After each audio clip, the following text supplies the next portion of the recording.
Quito, country of the middle, city with no shadow, land of the light. Quito, core of thought and center of art before and after colonial times. Quito, the rebel capital, first Hispanic city in America to hoist the independence flag in 1809.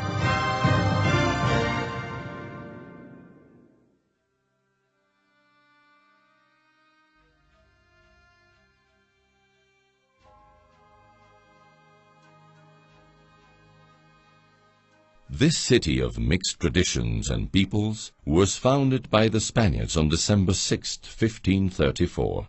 2 weeks later, it was formally laid out over the site where the indigenous settlement had been located, straddling dozens of gorges. Around the main square, the Spanish city began to grow from its initial population of 204. Soon, religious orders had erected temples, monasteries and places for their spiritual exercises, around which arts, culture and faith grew up. During the 17th century, the city's mixture of cultures increased, with religious architecture now cherished as antique gems, and with the numerous stupendous works of art that emerged from its workshops, which blended the native worldview by overlaying a European veneer. The map laid out by the French Geodesic Mission in 1736 shows Quito's urban development at that point. 96 hectares, 52 city blocks totally built up, and about that many partially constructed. With the 19th century, the city's architecture changes. Now the capital of the new Republic of Ecuador, Quito, began to gradually apply new European models, improving the streets, public promenades and linkages with the rest of the country.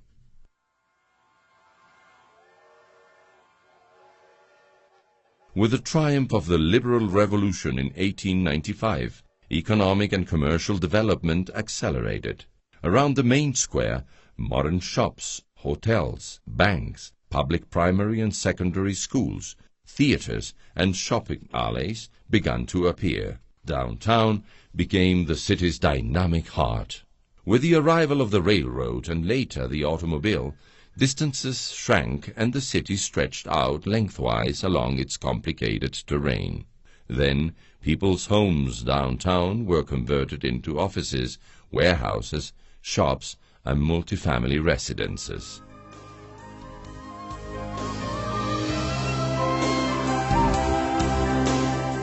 Painters and artists of several generations sought shelter in this age-old setting of vertical light without noonday shadows.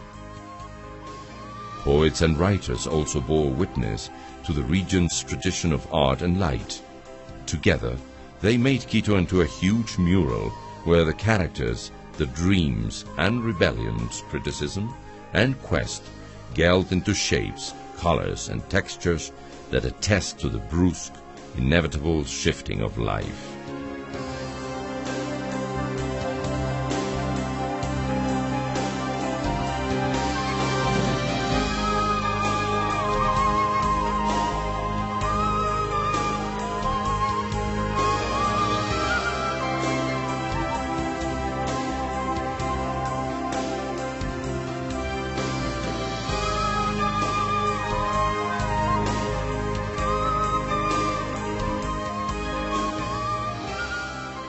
The 20th century was a long, tortuous pathway of Ecuador's capital city,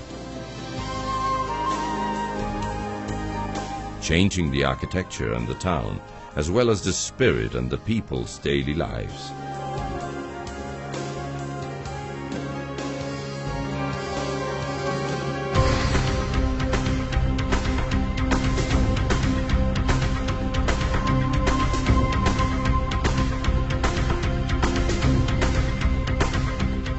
By the end of the millennium, the urban sprawl of this long cummerbund wrapped around the waist of its own volcano had spanned a series of fractures, feverish marketing and traffic, an avalanche of fashion and juxtaposed styles.